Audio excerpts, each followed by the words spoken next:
What's up, everybody? Welcome back, you nerds and turds, to the Dual Screens Indies Nuts podcast. I'm one of your hosts, Stephen Fontana, and I have to hold my microphone because my shock mount broke, and I don't know how to put the elastic band back on. So I'm holding it, and I'm probably going to drop out my audio because this cord is very finicky. But anyway, I'm Steve Fontana. Over there's Andy Asimakis. How are you, Andy? God has abandoned you, my friend. This has been an evening. I was so ready to go. I had all the energy in the world. I was ready to take on the world. We had a Sony state of play today. We had so much to talk about. I have 3 games that I played this week on the indie sphere. High energy. High energy. You can keep that energy. You can keep it. I can, it, yeah. but my arm is going to get real tired real quick. Just to look, one of those, like Yeah. from the bottom. Missed enough. Matt Murray, how are you? Great. How are you? You look like you're doing so well tonight, Steven. I can tell you one thing. I'm so proud of you. I can tell you one thing. It's sweaty in here. Yeah? I will tell you that much. Is that because of all the screwing you're doing? Yeah. I mean, I fixed that part. The screw part is good. But as I was putting the mic back on, I unhooked the elastic. So now I need to look up a YouTube tutorial on how to put that shit back. And I just don't have time for that. Well, not only are we an indie game podcast, but apparently we're definitely an indie podcast. And nothing proves that more than this, what's happening right now. Ladies and gentlemen, welcome to Indies Nuts podcast, the internet's #1 indie game news, previews, and reviews podcast that you don't listen to yet, but here you are. You're finally doing it. So, hit that sub button, tell your friends, because everybody needs to know about it. Andy, you and I have interviewed nearly 300 indie developers, but we didn't have an indie-focused podcast. Like, just talk about the news and all that fun stuff. But here we are. We are 4 episodes deep. Sorry for last week, but scheduling conflicts fucked that all up. But here we are. It's episode 4. I'm excited. You excited?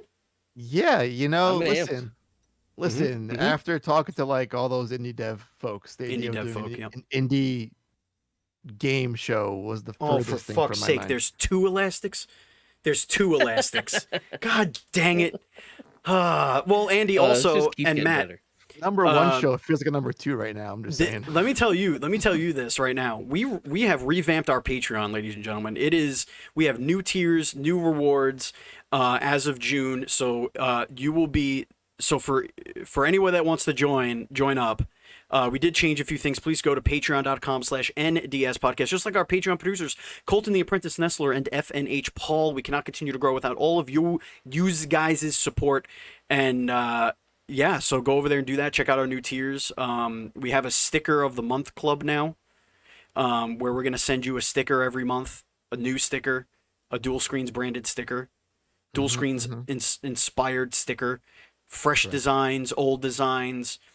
You're going to get something, and it's going to be awesome, and you're going to have a great time. Andy, what's new on Dual Screens? What's new on Dual Screens? A review for the Big Con. Yes. The Grift of the Year edition for Nintendo Switch, which just came out today. We gave it a solid review, despite some technical issues. Technical issues abound. With crashing, but that's all pre-release shit, so that all got worked out, ironed out before launch. Also, future guest of the show coming on next week. Now that's going to be a great show, because I'm going to talk about all of my thievery and stealing ways. From ages 10 to present day. All right, you hear that first, FBI. I was just gonna say, what are you admitting to right now? They know all about it. They're just afraid to prosecute. But yes, review. Indeed. Our YouTube channel is full of tons of indie game footage. One of which is one of our games of the week that we're talking about, plus our Kickstarter of the week, which I think is it still there? Yeah. Cool. Yep. It still has 2 weeks to go, I think. Something like that. Cool. Yep. Yeah. Also, our KO review has gone up as well. KO the Kangaroo. Video that's review. right. It's been a week. It's been we skipped last week, so that went up last week. And Taylor's V Rising. And I was just gonna say yes, Taylor's V Rising early access preview / review roundup thingamabob is also up on the website. So go to dualscreens.com, DUEL screens.com, and check out those articles Well, we have a beefy indie game adventures segment, but let's lead it off with a new game that we actually saw at PAX East, and Matt, aka Mr. Nuff, had the pleasure of playing for review. And Andy, you've also been playing, and that's Dwerve. Right. So Alrighty. Matt and I are like sort of gaming twins this week. We played almost the same exact shit, I feel. Yeah. But in Matt's dimension, he played a game that he didn't like, and in mine, it was amazing. All right, wait. Hold on. Listen. To be fair. Okay. All right. Please be fair. Okay. I'll start. You start, and You start. I'll make it pretty in the end. Okay. All right. That's how it usually goes. Correct. He's the cleaner. I am the cleaner. The jizz wiper. Things that I love about Dwerve: the art style. It's beautiful. The presentation, absolutely amazing. The characters and the writing, fantastic. Things I don't like about Dwerve: the gameplay. I can't. I want to love it. I love tower defense games. I love Zelda games and Zelda-like games. But these two things in my brain don't mesh well, and I have trouble putting things where they need to go and planning in the time frame that they give you where I should pick things up and put them down. I see. So you were bad at it, therefore bad score? Is that what I'm reading? No. Is that what I'm hearing here? No. Well, that's not what you're saying. Me and Andy talk. Me and Andy are kind of dual review. We had a journey. We had a journey. We had a journey. First, I taught Matt about the wonders of Steam library sharing this past weekend. Right. Yeah. So we Very did nice. that sexy shit. Like, we can play each other's shit. This is amazing. So initially Matt was like, can I bump back this review deadline? Because I'm getting into it. Yeah, it's fine. It's cool. Plenty of time. But then as the deadline approached, he was like, listen, this is not clicking with me at all. Yeah. I've been there. So I was like, you know what? Listen, I've played the prologue. I know what it's about. It jived more with me.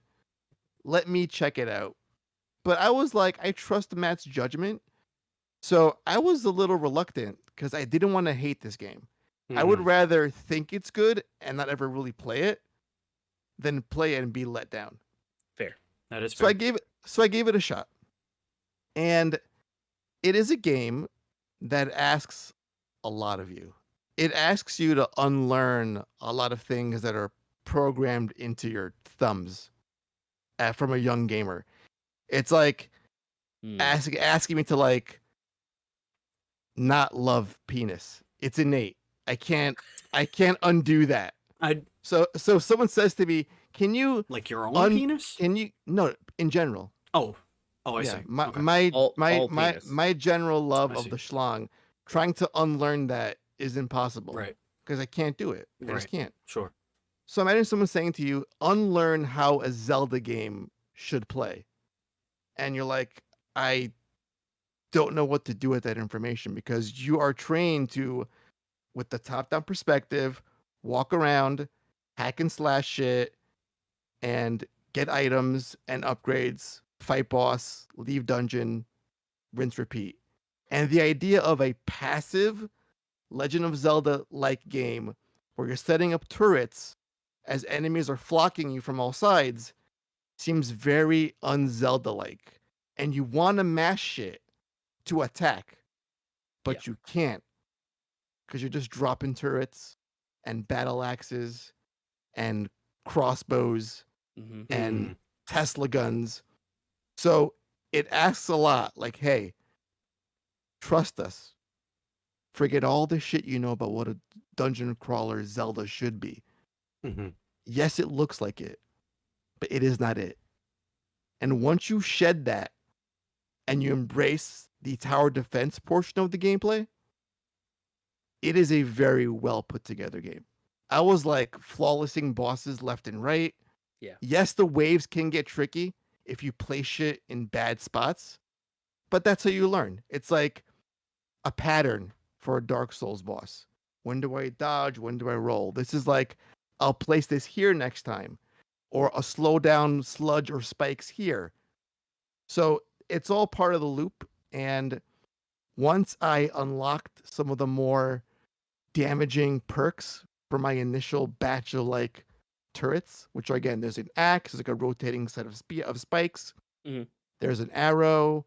There's like a little 3-shot bolt thing you get at some point. There's like a Tesla gun you get at some point. Once you unlock stuff like poison ability, zapping ability to slow enemies down, it's a lot of fun. Plus, the game gives you like every 5 steps, it feels like, a checkpoint. So if you die, it is very liberal with. So if you die, like, I know this because I died a lot. Right. So each wave is like its own little checkpoint.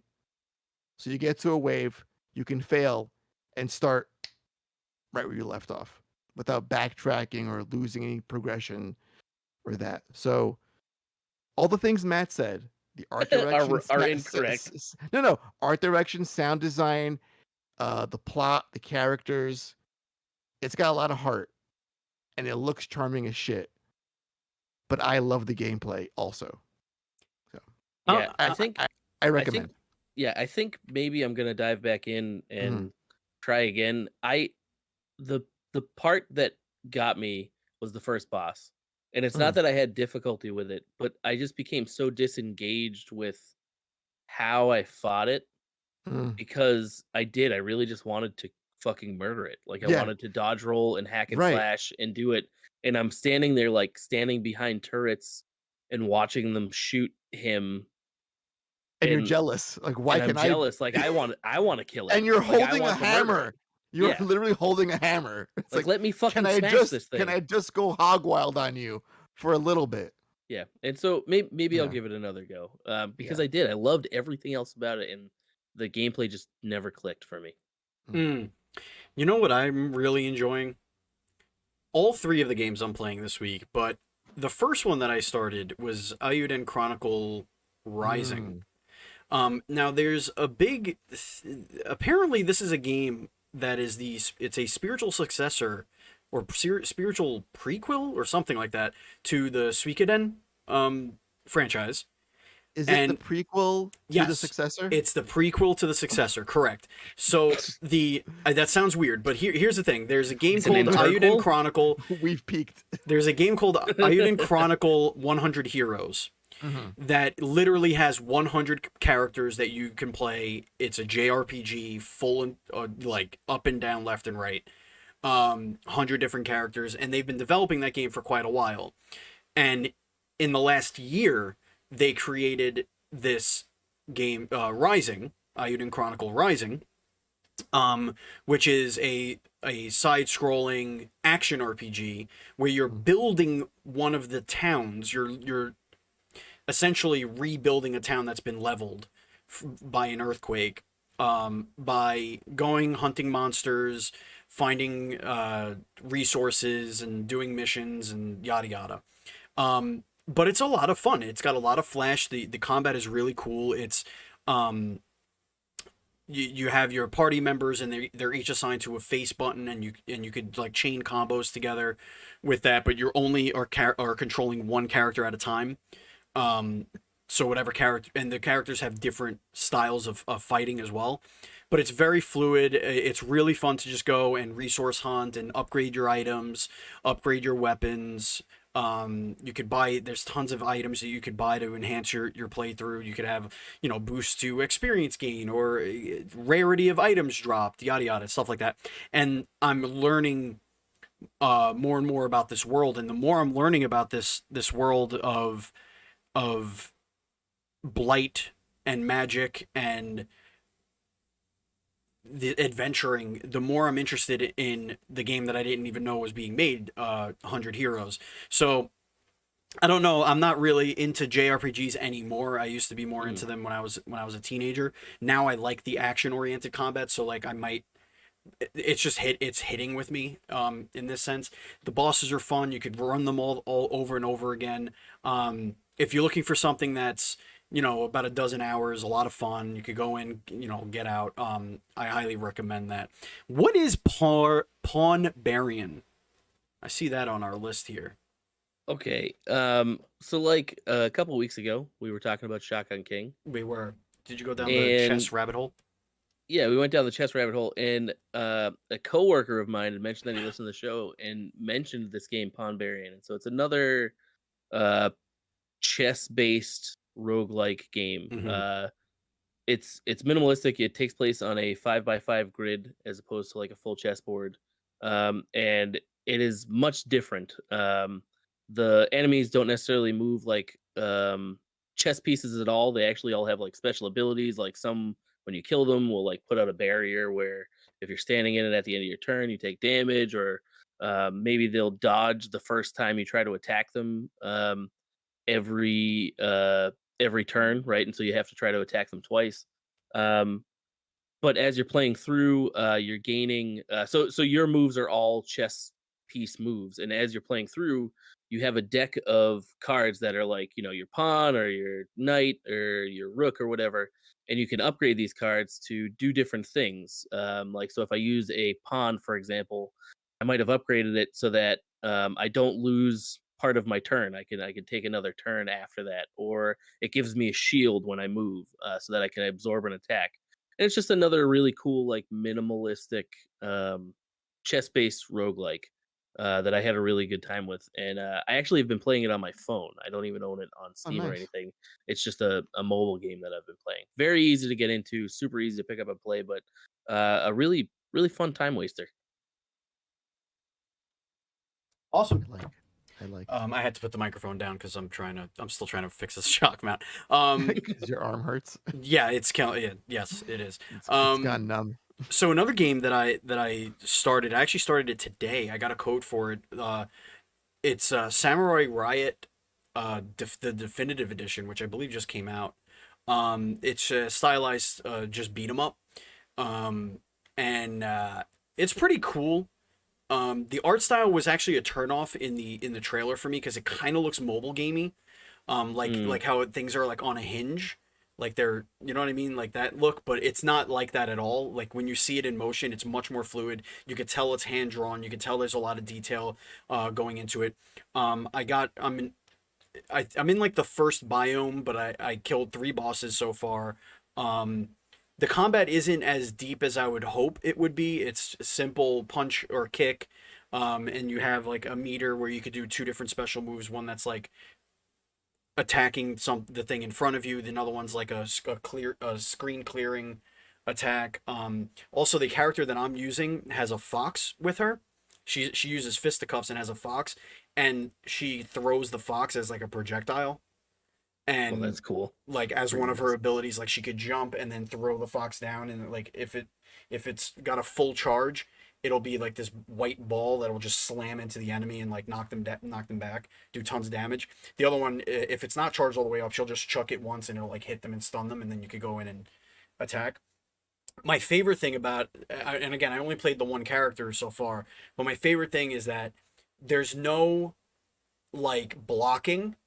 There's only backflipping. It's like dodging basically. So you have to pay attention to what all the enemies are doing, and because you need to like punch and backflip twice because somebody's trying to hit you from behind. Everything's on like the axes are a little hard to judge, but as long as you're paying attention and you're backflipping and you're doing all that stuff, it's really fluid.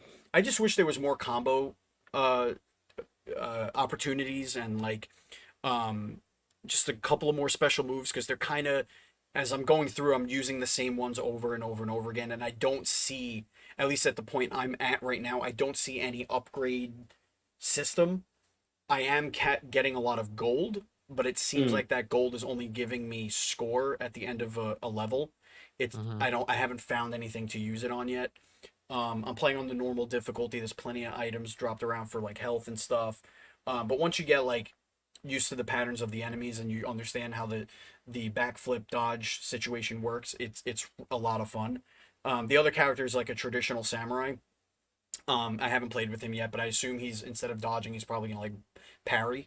I could just assume that because he uses the sword. Um, the most interesting thing is after the first level, you have to make a choice whether to betray your owner, or not owner, your master, and join the rebellion. And if you do that, you're gonna help the people of the surrounding villages like survive famine. Or you could stay with your master. The villagers will die, but you'll keep your honor, and you're gonna go and try and fix the famine in that way. And so you're instantly hit with a choice of like, do I become the rebels or do I become and not, I don't want to say empire, but like the samurai lords. I love that. You keep your honor by letting everyone die. Yeah, exactly. Well, because you're staying true to you're your. staying true to your. You lose your samurai. That. You lose your samurai title if you betray your master and join the rebellion.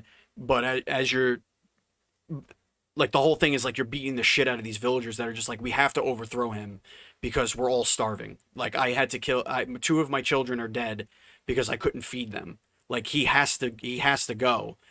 But like the compelling argument is, well, he's trying to fix it because it's something else that's causing it.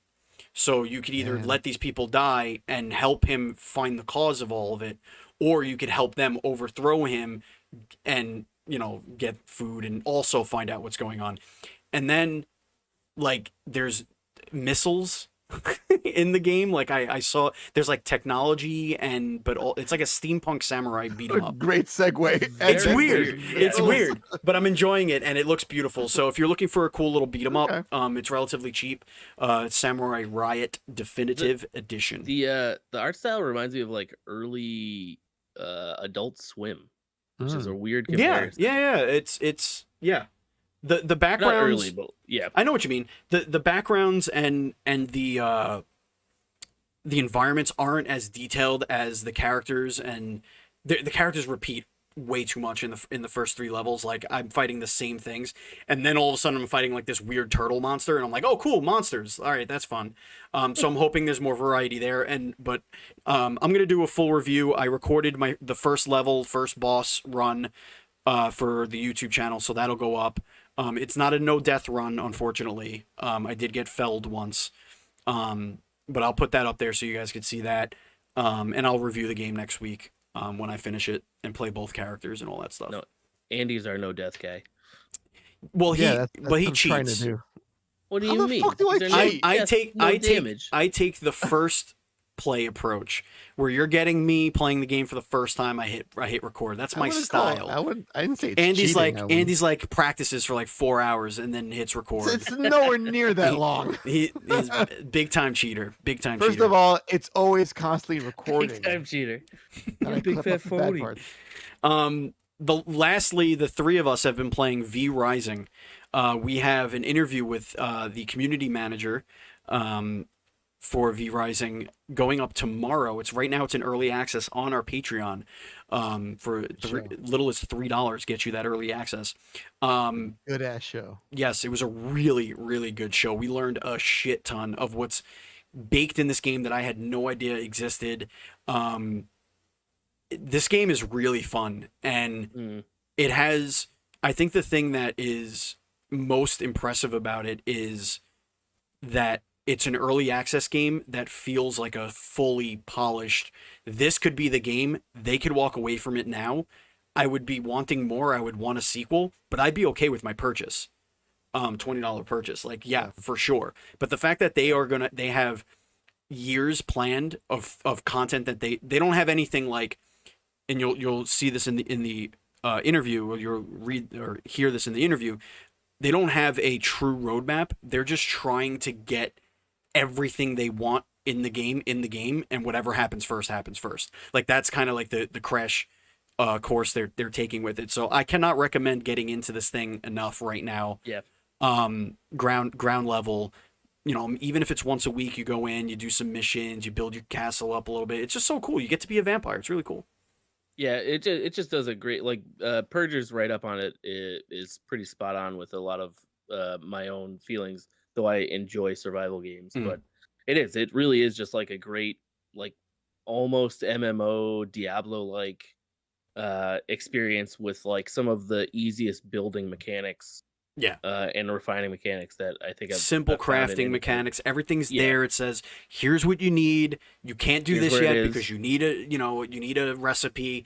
Here's the dude that you could find the recipe on. There's secret recipes that you could find as well, which is really cool. And the map is gigantic. You can the way it works is you basically you use this blood altar kind of thing, and you hunt key targets, and you get a super cool mechanic. Yeah, it's a super cool mechanic because you're the monster. You know, they're trying to survive you, and you go out and you find them and you kill them and you suck their blood, and then you get their V power or whatever it is. You get like some sort of ability for you to then mess around with. You get their V card. You get their V card. You only get 2 abilities to play with at one time, so you can like mix and match as you're sucking more blood, which is cool. But and then there's a vampire hunter just like walking around that's ready to kick the shit out of you, especially early game. And we learned a little bit about the design of that character. You have to listen to this interview. It's fucking great. Andy, what were your thoughts on the game? Well, unlike Taylor, who was trying to desperately find a survival game that clicked and that he actually liked, I have zero interest in the genre. Like, I don't seek out survival games at all because I think they're way too time consuming. And I feel like if I came across one I actually liked, that'd be it for me. I just sink all my time into it. So they were largely ignored for the most part. But when you throw on this perfect living as a vampire gameplay loop in this game, and the castle construction and the resource gathering with the PvE and playing with your friends, it was really hard to stay away from this game. Like, it spoke to me on so many levels. And when I tried it, I was in love with it. Because you're a sucker for this kind of lore. Yeah. Sucker, get it? Bloodsucker? I'm telling you, yeah. I'm smart. I'm telling you, like it sucks so good. That's the best I can describe this game. Any other? I do want. Yeah, were you playing anything else or? Yeah, actually, one final game that both Matt and I started playing today. It's actually behind him on that screen. Soldiers came out today for Steam, and I think for console as well. Got it. For all the consoles. Soldiers. Sorry, you froze there for a second, so it was like, what? Right. Wait, what? What? It is a good ass Metroidvania game. It is. Someone took Valkyrie profile, its look, its lore, its design, and made it into a awesome Metroidvania with some of the slickest controls. Yeah, it is so fun to play this fucking game. It looks dope. What character are you playing as? Yeah, by the way, I'm playing as the mage. I'm the archer. Ooh, we're both different both experiences. Both, I like it. Both the ranges. So one dope shit the mage does. You know the dash move, your evasion move. Mm-hmm. So your first skill you unlock is when you dash, you leave a shadow of yourself behind. Like a mimic? But you can detonate it. Oh. So you can like phase through an enemy, leave your mimic, and then boop, and then massive damage. I am way into that idea. It is some slick ass shit. Yeah, it played like, so I played admittedly less of it than Andy has. Like I was waiting by not much.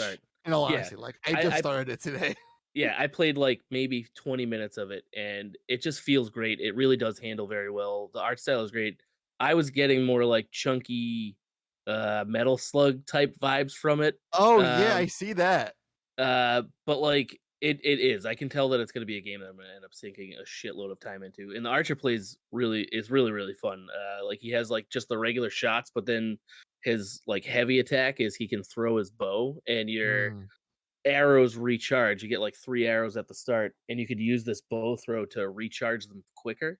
And so it's like a lot of, okay, I'm at range, and then dash in, throw the bow, dash back out, shoot. It's really fun. And I'm looking forward to talking about it a little bit more in depth, hopefully. Well, listen, it's a clear path now. Steven, Yes. buy it and play as the warrior class. Yeah, you got to play the soldier. So we got to see like the whole experience from each perspective. Andy, yes. I would absolutely buy it. But I just bought all the founder shit for V Rising. You sucker. Yeah, I was like, I got to do it. Well, so, if we do a little Steam library share, Steven. Yeah, whatever. That's also an option. Just saying, just putting it out there. Let's get into the indie news report because we have a lot to talk about. So I want to get into a couple of these quicker items as fast as possible. The first one is congratulations to the Temtem. The Crema has released their 1.0. Holy shit. It's out. It's finally out. I know every person that I know that has played Temtem has finished Temtem before the 1.0 has come out. So they do add a lot of content. They have added a bunch of cool stuff, but it is hitting digital and physical stores on September 6th. The 1.0 will be done. It's done. They're just quality checking, polishing, or just putting in for certification, but it's coming out at the end of the summer. It's going to, they say in their release, September 6th is not only the day we launch our final version and leave early access, it's also the day we reach Xbox Series X and S and Nintendo Switch. That was a big issue, the Nintendo Switch version, because that is what I backed on, and I haven't been able to play, but I did also get a code for it on Steam eventually. Like two different paths were taken on that, but very exciting stuff. I know the game runs beautifully on PlayStation 5 as well. So if you guys don't know what Temtem is, it's a monster taming MMO. It's Pokemon MMO, and it's got a much darker storyline and a much more grown up battle system, and it's basically Pokemon on hard mode. And it's adorable. The art is beautiful. We tried to get them on the show, but it didn't. I think now dual screens ready. Yeah, because that was the thing. They were so entrenched in doing. They were so the game. into dev. They're like, we really can't. Like, we're so focused on this baby. Like, let us get it done. I'm like, that's cool. Do your thing. Oh wait. Speaking of focused, dude, another Nomansky. Yeah.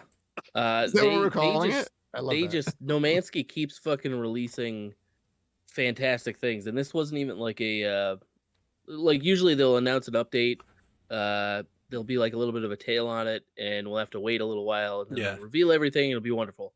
They were launching a new expedition, which is kind of their seasonal content, and it came with this big, really cool update that added a bunch of different new kind of gigantic or Leviathan size animals to the game. The expedition itself is actually kind of a roguelike mode where you're searching through this story, but the expedition itself is set to permadeath, and you die, you start back at the beginning and have to try to make your way all the way through it once again. And so they're adding like a little roguelike element into a game that is already insanely procedurally generated. And it has been a really good time playing through it, I'll tell you that much.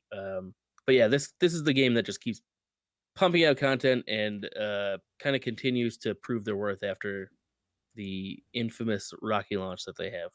So I want to touch on that for a quick second, because Matt, I think you are the most seasoned player of the Sky with No Man on the show. Do you think all the content was born out of that rocky launch? Do you think had they launched with as close to their initial vision as possible, would all this extra shit have happened? Yes. So I think that likely what happened was that Sony really wanted to get this out the door, and so the thing that we got at launch was like a 3/4 baked version of the initial vision. But I don't think that this extra content was something that was spawned out of the backlash. I think that this all existed inside of Sean Murray and the dev team's head ahead of time, and that their plan initially was to support this forever and ever and ever and however long that they can continue to support it. It's a great question for Sean when he comes on the show at some point. Sean, if you're listening, please, get your ass on the show. I would if I got to talk love to to you. have We you. share a last name, sir. Indeed. It's true. You might be relatives. You don't know. Amazing. Who knows? Yeah. Who does know? What we do know is that Craft On made a little some waves in the video game sphere. They surprised everyone at the PlayStation State of Play today, but the day before, they made a big sad. Yes, indeed. Mistover, the former guest of the show, Mistover, a really cool. I guess it's a turn-based, grid-based RPG dungeon diver kind of game, roguelike kind of. It's got so much shit going on for it. Really hard. It's all the genres. Yeah, it's like every genre. Really hard, but a really cool game. The license has expired. So Japanese Arc System Works, who published the game, has to pull the game from all storefronts. If you already own it, you could still download it. If it's not downloaded, that's no problem, but it's not going to be available for sale any longer as of June 30th. So I don't know if maybe this is because Craft On wants to publish it themselves. After what I saw them show us at the PlayStation Showcase, which we'll get to in a moment, they're probably going to be able to. So just some food for thought. Yeah, I was surprised. I forgot that Arc System Works was their publisher because there was a Guilty Gear DLC. Yeah. I was like, oh, that's kind of cool.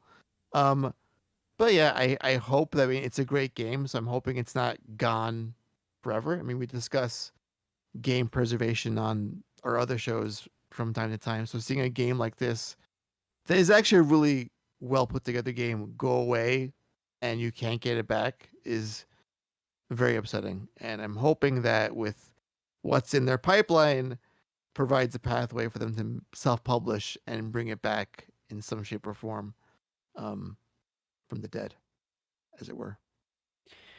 There was a Indie Live Expo, and it's way too big to get into. It's something we can't really dive into, but they showed so much here. We got a new trailer for Pal World through this, which shows us a lot more of what that game is. That's the game. Monster that game. monster training game Fortnite with guns. Yeah. Meg's Monster. I don't know if you saw that one. I'm gonna get the best ones were the premieres. We had another read-only memories game, Neural Driver. Meg's Monster looks fantastic. Solvar's Fatal Error looks really cool. The Midnight Fight Express was really, really dope. That's a good one. Pal World really just absolutely floored me, though. We had a bunch of updates. We have a Craftopia update was announced, but just so you understand why it was nearly impossible for us to cover this, there were 488 games shown. Yeah. It was 488 video games were shown at this Expo. I like that they're getting that much, attention, but like you're gonna lose a lot of stuff. Yeah, how does anybody cover that? I can't retain like less than each video is like 4 hours long. Each of the showcases that they did was 4 hours. It was just a bombardment of information. But the one thing I wanted to discuss about this whole thing, I didn't really know what this thing was. I got a bunch of press releases on day one, and I was looking through the games. I was like, oh, this game looks cool. Oh, this game looks cool. Oh, this game. And then I realized, oh, there's a thing happening. There's one thing I want to say. If we didn't know it already, man, indie gaming is healthy. It's as healthy as it has ever been. Absolutely. And I am so excited for the next couple of years of dual screens because, Andy, there's not enough days of the week for us to do interviews right now. No. We are getting so much interest. If we stopped recording interviews like today and we didn't book any future guests, we could go for like 3 months wow. plus of content. Yeah. that we've already done, because there's so many things that come on our radar that look great, and we snag the interview, and then also like Kickstarter's launch, get them on the show. Oh, recent release, get them on the show. And now we have this treasure trove of 400 plus games you could dip into. There's always going to be content on the show, is what I'm trying to say. And you got to stick around dual screens, folks. I love how the indie scene is just, it's thriving in ways it never has before. It's funny seeing the days of when indies to us were Limbo, Braid, and Meat Boy. That was it. And then the Fez, Godfathers. Yeah, and then Fez later on. But now the field is packed, and it's quality. Stardust on the field. It's like, yeah, of course. It's talent. It absolutely is, but we got to move along. I'm sorry, we're running late here. Speaking of talent, oh baby, there is a rumored release date for Shredder's Revenge, Teenage Mutant Ninja Turtles Shredder's Revenge.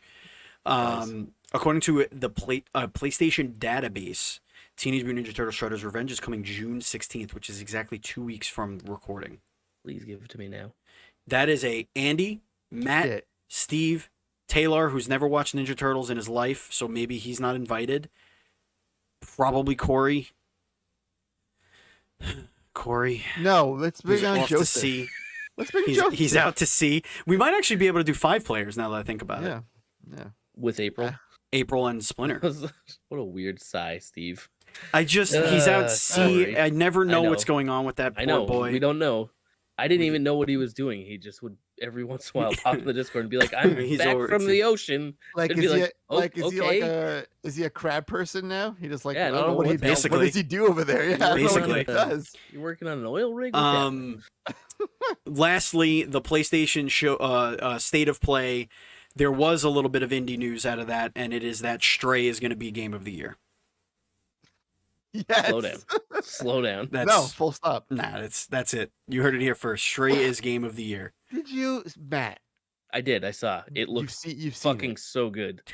It looks so good, and I think that's like, it's not their marquee title for it, but it totally is an incredible move to throw it on PlayStation Plus. Their yes, that's another thing. Tiers. Yep. Yep. So the mid and high tier is getting that game as part of the, so that cues us into the kind of content that's going to be included on this Plus situation as well.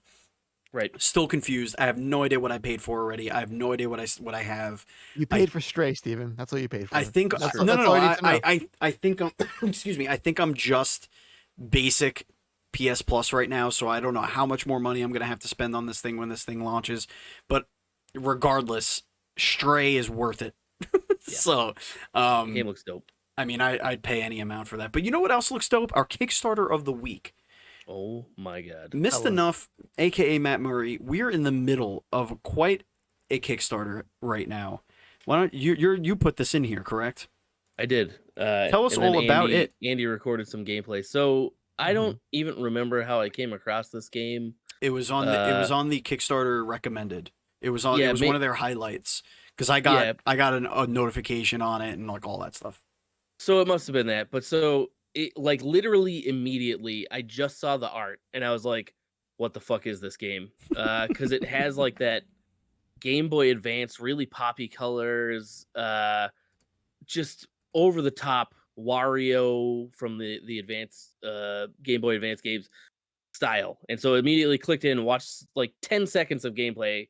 There's a demo, downloaded the demo, started playing this, and it is just absolutely fantastic. Like, it is a romp, like a raucous platformer where you're just smashing everything in sight because Satan stole your booze and you're trying to get your fucking booze back from Satan. And that's it. That's the long and short. They have like really cool parallax level design where like you can hop into the background and run around back there and do stuff, come back. But the music is fantastic. I can't say enough good things about this fucking game. You all should check it out, please. And then go watch Andy's gameplay of it that he probably practiced for 17 and a half hours. That was some slick ass gameplay, you have to admit. It was. I was doing some sick ass moves. Yeah. So Matt sent me one of the audio files for the game. He was like, Andy, I was like, this music fucking slaps. Listen to this soundtrack. And I was like, it takes a lot for a song to stick in your head, because you can think to memorable gaming soundtracks. Like for me, I can name any Mega Man tune. They're just so ingrained in my brain. Yep. And this game's theme song is now embedded. It has been like tattooed in my memory. This game, it's as if Wario had his own Wario. That's who you're playing as. It's like a Matt on a Tuesday. It's like a Matt on a Tuesday. Yeah, it is. That's what it is. It's true. And it's my face. Yeah, it's legit, Matt. And it's also, you guys, future guest of the show, locked in for next week. Indeed. Oh my God. Locked in. I'm telling you, if you're not supporting us, then you need counseling or something. Just I don't know. Anybody who's like looking though now at this Kickstarter, just go stroll to the bottom and fucking listen to the music. Because this dude Tony Grayson, I have no idea who he is, but I went to listen to all his music after this, and I'm serious. Like, there's so much about this game that is amazing, but the music, I would listen to this music if it was not attached to this game. It fucking it's so good. The look of it is, again, like you said, that Game Boy Advance style, but the soundtrack is very like Earthworm Jim Genesis Boogerman kind of vibe. Yes, 100%. Absolutely. Yep. And it's so fucking good. Dude, Boogerman had now you're reminding me of how good of a soundtrack Boogerman had. That game was dope. Yes. Yes, it was. Oh yeah.